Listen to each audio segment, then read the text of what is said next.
नमस्कार, आप देख रहे हैं आज का उत्तराखंड और मैं हूं आपके साथ सरिता तिवारी।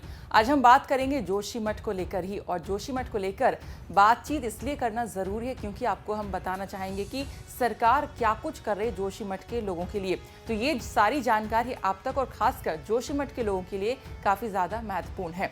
आज मुख्यमंत्री पुष्कर सिंह धामी जोशीमठ पहुंचे तो उन्होंने वहां पर क्या कुछ कहा ये आपको हम बताएंगे, साथ ही आपको पूरे दिन भर का अपडेट देंगे और अंत में आपको ये भी हम बताएंगे कि कहां कहां और जोशीमठ जैसे हालात हो रहे हैं। साथ ही साथ मुआवजे को लेकर आपदा सचिव रंजीत सिन्हा ने आज प्रेस कॉन्फ्रेंस कर क्या कहा और विशेषज्ञ क्यों कह रहे हैं कि जोशीमठ समेत और भी कई पहाड़ी क्षेत्रों में त्रासदी आ सकती है और जोशीमठ में त्रासदी का मुख्य कारण क्या है। तो चलिए सबसे पहले आपको हम बताते हैं कि आज जब मुख्यमंत्री पुष्कर सिंह धामी जोशीमठ पहुंचे तो उन्होंने कहा कि मैं यहां आ गया हूं, इस संकट की घड़ी में सबके साथ खड़ा हूं। प्रधानमंत्री जी लगातार साथ खड़े और मॉनिटरिंग कर रहे हैं और साथ ही उन्होंने कहा कि सारी सहायता कर रहे हैं। मैं ये भी कहना चाहता हूं कि यहां पर जितना आपदा के कारण से नुकसान हुआ है हो चुका है और आगे हम भगवान से प्रार्थना करते हैं कि सब ठीक हो जाए।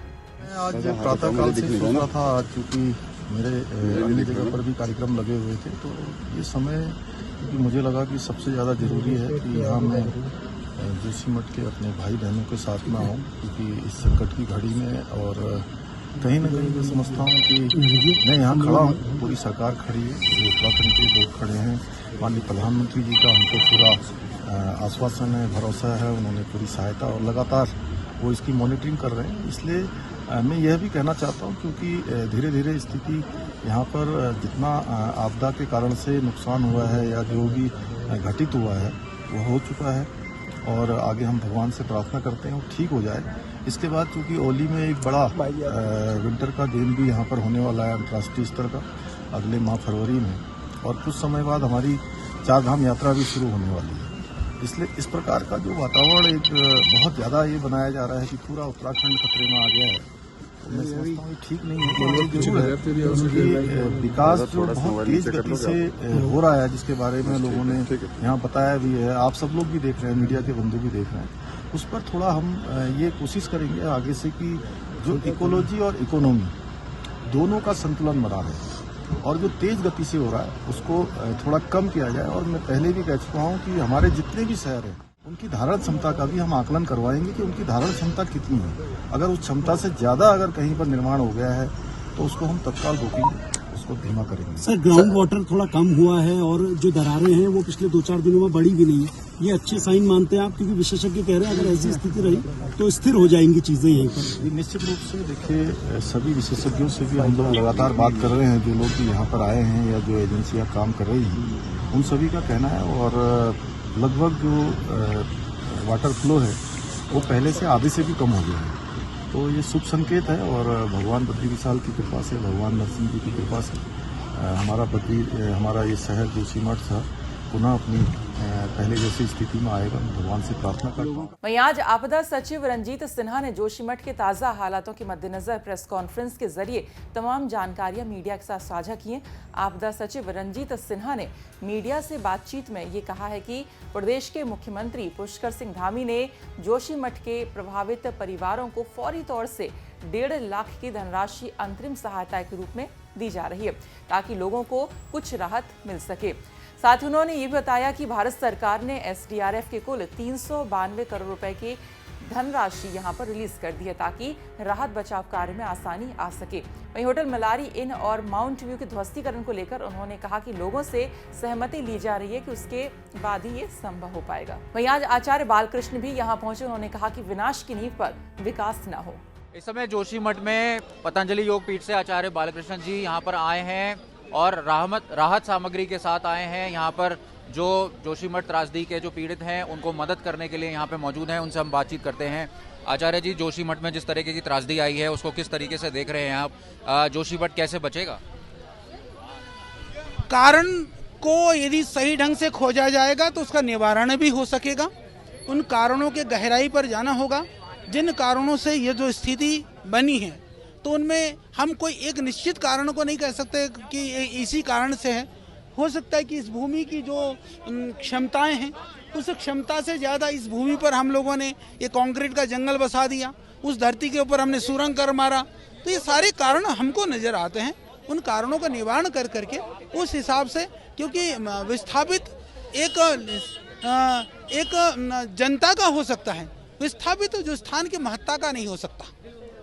तो स्थान की महत्ता भी बनी रहे, स्थान जागृत और जीवित रहना चाहिए, वो अतीत और सिर्फ इतिहास ना बन जाए। आप हमेशा देसी चीज़ें और स्वदेशी चीज़ों के बारे में आप हमेशा बताते आए हैं, देश भर में आप हमेशा उसकी चर्चा करते हैं।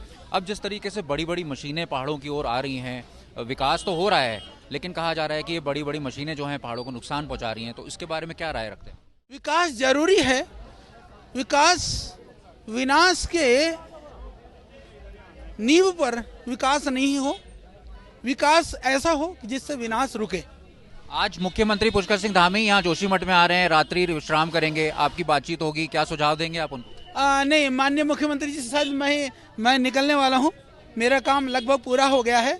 मैं सुबह 5 बजे हरिद्वार से निकला हुआ हूँ और कल सुबह की मीटिंग के लिए, सेवा के लिए मुझे जाना है। हम तो बाई रोड वाले हैं, रोड से ही हम जाएंगे रात को। तो यही है कि माननीय मुख्यमंत्री जी से वार्ता होती ही रहती है, मैं इस विषय में बात करूंगा, क्योंकि मैंने देखा कि यहाँ की जो जनता है उनमें भी, उनके लिए भी मेरा एक निवेदन है। हालांकि सब लोगों से हम मिलकर के आए हैं कि थोड़ा धैर्य के साथ समाधान हम ढूंढें, विचलित ना हो और थोड़ा सा धैर्य के साथ में समाधान के लिए सब मिलकर के हम प्रयास करें। जोशीमठ को आगे बसाने के लिए क्या आप सुझाव दे रहे हैं? जोशीमठ लुप्त ना हो, इसका प्रयास ज़्यादा करना चाहिए। बहुत बहुत धन्यवाद। तो ये थे हमारे साथ आचार्य बालकृष्ण जी, जिन्होंने हमें बताया कि जोशीमठ विलुप्त नहीं होना चाहिए, इसके लिए हमें प्रयास करना चाहिए और लगातार प्रयत्न करना चाहिए। विनाश और विकास में थोड़ा ही फर्क होता है, इसको समझने की सबको जरूरत है। ये आचार्य बालकृष्ण ने एक बड़ा मैसेज दिया है। कैमरामैन अनिल बडोनी के साथ अंकित शर्मा, जोशीमठ, उत्तराखंड तक। वहीं जहां एक और जोशीमठ में हो रहे भारी भू धसाव ने पूरे प्रदेश को झकझोर कर रख दिया है, तो वहीं हम टिहरी जिले के घनसाली विधानसभा से गुजरने वाली भिलंगना नदी की बात करें तो यहां पर बन रहे पावर प्रोजेक्ट जोशीमठ जैसे हालातों को दावत दे रहे हैं। इस पर पूरी जानकारी दे रहे हैं हमारे सहयोगी कृष्ण गोविंद कंसवाल। प्रदेश के अलग अलग हिस्सों से आज भू धसाव की तस्वीरें सामने आ रही है। वहीं मैं इस समय टिहरी जिले के घनसाली विधानसभा के भिलंगना रेंज में मौजूद हूँ और आप मेरे पीछे देख सकते हैं कि भिलंगना नदी जो है कि खतलिंग ग्लेशियर से निकलकर घनसाली विधानसभा की ओर आ रही है और आगे जाकर टिहरी डैम में विलय हो जाती है। आपको बता दें कि भिलंगना नदी में अभी तक 2 पावर प्रोजेक्ट बन चुके हैं और एक और पावर प्रोजेक्ट गतिमान चल रहा है। वहीं दूसरी ओर एक और पावर प्रोजेक्ट यहाँ पर प्रस्तावित किया गया है। आपको बता दें कि भिलंगना नदी में 30 किलोमीटर के दायरे पर 2 पावर प्रोजेक्ट बन चुके हैं और एक प्रस्तावित है, जिसको लेकर ये संशय बना हुआ है कि किस तरह से पहाड़ों का सीना चीरकर जो टनल यहाँ पर बनाई जा रही है, जो ब्लास्टिंग यहाँ पर की जा रही है, उससे भिलंगना क्षेत्र में क्या आने वाले समय में ऐसी त्रासदी हो सकती है या ऐसी भूदशा वाली स्थिति हो सकती है। हमारे साथ कुछ ग्रामीण यहाँ पर मौजूद हैं, आज जानते हैं कि क्या मानते हैं इसको और किस तरह से देखते हैं कि जिस तरह से लगातार भिलंगना नदी में पावर प्रोजेक्ट बनाए जा रहे हैं। आपका शुभ नाम? विनोद लासा। विनोद जी, क्या किस तरह देखते हैं आप इसको? सबसे पहले तो मैं आपके चैनल का धन्यवाद करता हूं, उत्तराखंड आज तक का। और जो वास्तव में जिस मुद्दे पे हम यहाँ पे आज बात कर रहे हैं वो अब गंभीर मसला है कि जैसे जोशीमठ में जो आई अभी भू धसाव की जो स्थिति सामने आई है, उसी की परिकल्पना यहाँ घनसाली से भी की जा सकती है आने वाले भविष्य में, क्योंकि निकट भविष्य में यहाँ बहुत ही गंभीर और खतरा नुमा जो विषय है कि जैसे लगातार पहाड़ों में टनल बनाए जाना, लगातार हाइड्रो पावर का निर्माण होना और घनसाली में 3 इस घनसाली विधानसभा क्षेत्र में 3 हाइड्रो पावर हैं। एक भिलंगना के नाम से है और एक गुनसोला हाइड्रो पावर के नाम से है और एक हमारे यहीं सामने पे जो दिखाई दे रहा है स्वास्तिक, जो आपकी ग्रीन को के नाम से, ग्रुप के नाम से फेमस है। तो ये लगातार पहाड़ों में इस तरीके से हाइड्रो पावर का बनना और लगातार पहाड़ों का कटान होना, ब्लास्टिंग होना और ये पानी जो लगातार एक जगह पे एकत्रित होना, जिससे लैंडस्लाइडिंग की हमेशा स्थिति बनी रहती है। ये कभी भी यहाँ पे खतरे की आशंका बनी रहती है। तो ग्रामीणों का कहना है कि यहाँ पर जो है 3 डैम अभी तक चल रहे हैं और डैमों का निर्माण यहाँ पर हो रहा है, जो कि कहीं ना कहीं खतरे की स्थिति पैदा कर रहे हैं। और ग्रामीण हमारे साथ ही जानते हैं। आपका शुभ नाम? मैं भजन रावत है मेरा नाम। रावत जी, किस तरह देखते हैं आप जहाँ जिस तरह से निर्माण किया जा रहा है डैमों का यहाँ पर? निश्चित तौर पर बड़ा दुख है हम लोगों को, जिस तरह से देवभूमि को चीरा जा रहा है। और लगातार उत्तराखंड के वासी जो लोग जो लगातार इन चीज़ों को लेकर, जो हाइड्रो पावर प्रोजेक्ट विभिन्न जगहों जो बन रहे हैं, क्षेत्र लोग जो लगातार जो उनका विरोध करने के बावजूद, जो प्रशासन के लाठे डंडे खाने के बावजूद, उसके बाद जो सरकारों का कोई ध्यान नहीं है, बड़ा कष्ट का विषय है। वहीं केदारनाथ धाम के तीर्थ पुरोहित केदारनाथ धाम में चल रहे द्वितीय चरण के पुनर्निर्माण कार्यों का विरोध कर रहे हैं। इन तीर्थ पुरोहितों का ये कहना है कि एक आपदा तो धाम में आ चुकी है और दूसरी आपदा आने को तैयार है। धाम में इन दिनों बता दें कि बाबा केदार की पूजा अर्चना देवता करते हैं, लेकिन वहां आजकल निर्माण कार्य चल रहा है और इतना ही नहीं, जगह जगह पर धाम और मंदिर के आसपास मशीनों का प्रयोग भी चल रहा है, जो कि केदारनाथ धाम के भविष्य के लिए खराब है।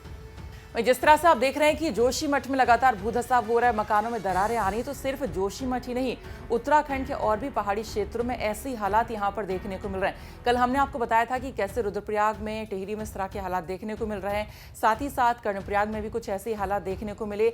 और इसके जो साइड इफेक्ट खासकर थे, वो जो आप देख रहे हैं कि रेलवे प्रोजेक्ट जो बन रहा है ऋषिकेश कर्णप्रयाग का, उसके भी साइड इफेक्ट देखने को यहाँ पर मिल रहे हैं। वहीं आज हमारे सहयोगी ने यहाँ पर आपको बताया कि किस तरह से टिहरी के जो घनसाली गांव है, वहां पर किस तरह से हालात यहां पर बने हुए हैं। तो इस तरह के हालात विशेषज्ञ भी कह रहे हैं कि अगर जोशीमठ में बारिश होती है या थोड़ा सा भी भूकंप आता है तो हालत बद से बदतर हो सकती है। हम लोगों ने उस एरिया में थोड़े से अपस्ट्रीम में और डाउनस्ट्रीम में सर्वे किया था, और हम लोग जो अलकनंदा नदी है और जो धौलीगंगा नदी है उसका सर्वे कर रहे थे।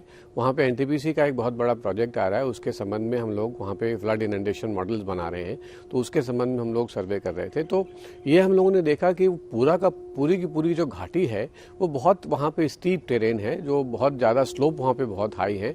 और हम लोगों ने 2 साल लगातार सर्वे किया है, और इन 2 लगातार सालों में ही बहुत ज़्यादा चेंजेस आए हैं वैली में। बहुत जगहों पे हमने नई लैंडस्लाइड देखी, छोटी मोटी ही सही, लेकिन वो देखी। तो एक तो ये ऑब्जर्वेशन है। दूसरा ये है कि जब इस तरह की कोई भी डेवलपमेंटल एक्टिविटी होती है, थोड़ी बहुत डिस्टर्बेंस तो होती है टेरेन में, और उनकी वजह से भी एक समय के बाद वो जो डिस्टर्बेंस है वो थोड़ी सी ज़्यादा हो जाती है, उसकी वजह से ये प्रॉब्लम्स आने लगती हैं। तो हमारे विचार से इस वक्त हमारे पास जो ऑप्शंस हैं वो 2-3 ऑप्शंस हैं। एक तो ये कि पूरी एरिया की बहुत साइंटिफिकली एक जोनिंग करनी पड़ेगी आपको, कि वहाँ पे डिजास्टर के पॉइंट ऑफ व्यू से जोनिंग का क्या स्टेटस है, अनस्टेबल, स्टेबल, थोड़ी बहुत अनस्टेबल एंड सो ऑन।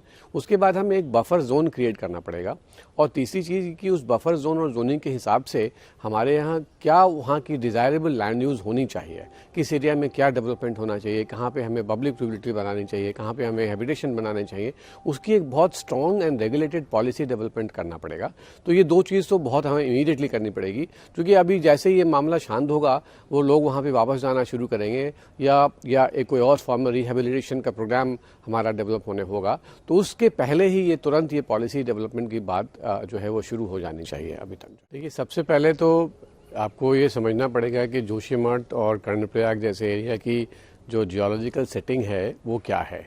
जो इम्पॉर्टेंट बात है ये समझने के लिए कि 3 चीज़ें इम्पॉर्टेंट है। एक तो कि ये साइज्मिकली एक्टिव जोन है, जोन 5 में आता है ये सारा का सारा जोन। तो अर्थक्वेक्स यहाँ पे बहुत कॉमन है, लैंडस्लाइड्स यहाँ पे बहुत होती हैं, क्योंकि ये एरिया सारा बहुत स्टीप टेरेन माना जाता है, और टोपोग्राफी यहाँ की ऐसी है कि पत्थरों के गिरने की संभावना बहुत रहती है। तो ये 2 चीज़ें। और तीसरी चीज़ जो आपको समझने की बात है कि ये सारा का सारा एरिया जो है वो पुराने लैंडस्लाइड की डेब्रीज पे बना हुआ है। तो इसकी जितने यहाँ पे डेवलपमेंट हुए हैं वो सब एक तो अनप्लान्ड है, और दूसरी बहुत ही वीक फाउंडेशन पे बने हुए हैं। तो ये 3 मुख्य वजह हैं जिसकी वजह से ये सारी घटना जो है अचानक नहीं हो रही है। इसकी शुरुआत तो बहुत पहले ही हो चुकी थी, लेकिन अभी इस आज की तारीख में बहुत लार्ज स्केल पे इस तरह से जो मकानों में दरार आने का जो घटनाएं दिख रही हैं वो बहुत लार्ज स्केल पे अचानक हुआ है। लेकिन इसकी शुरुआत जो है वो काफ़ी पहले से हो चुकी थी। छोटी मोटी दरारें उन रीजन्स में काफ़ी कॉमनली देखी जाती रही है। तो जोशीमठ के जो हालात हैं इसको लेकर अलर्ट यहाँ पर विशेषज्ञ कर चुके हैं, और अगर अभी भी अलर्ट मोड पर सरकार नहीं आई तो हालत और भी बद से बदतर हो सकते हैं। हालांकि जोशीमठ के लोगों के लिए लगातार राहत जो पैकेज है वो पहुंचाया जा रहा है, और किस तरह से उनको शिफ्ट करना है और सुरक्षित स्थानों पर ले जाना है, इसको लेकर भी पूरी तैयारी वहां पर चल रही है। और जैसा हमने आपको बताया था कि जो SDRF की टीमें हैं वो वहां पर पहुंच चुकी हैं, और भारत सरकार ने भी राहत बचाव कार्य के लिए एक बजट यहाँ पर जारी कर दिया है। तो फिलहाल आज का उत्तराखंड में इतना ही। बाकी खबरों के लिए आप देखते रहिए उत्तराखंड तक। नमस्कार।